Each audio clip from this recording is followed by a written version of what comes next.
I was 28 years old and I got a really high fever that left me bedridden, and doctors told me that it was all in my head.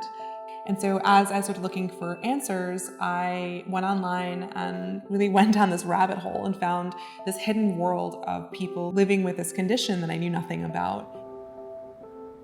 My name is Jennifer Brea, and I'm the director of Unrest, which is premiering in the US documentary competition at the 2017 Sundance Film Festival. I began making this film in order to sort of shed light on people all around the world who were also homebound and bedridden and who were connected to each other and to the outside world through the internet. Our disease is called ME. It's more commonly known as chronic fatigue syndrome, which has been so stigmatized and left at the margins of science and medicine. Unrest follows the story of me and my husband, Omar, who, as newlyweds, had this asteroid hit our lives. And it's about how to be a couple and how to make sense of all of this when we are faced with the prospect of having a life very different than the ones we imagined. When I began shooting the film, I was completely bedridden.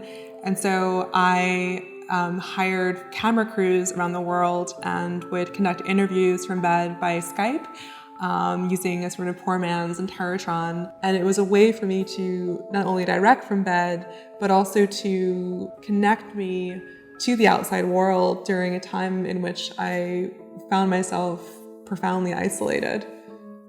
As we started shooting, the film became about so much more. There are so many things that are true about this experience that an external camera just can't capture. And so we started playing with how personal narration and visuals and sound design could begin to convey the internal experience of living with a profound illness.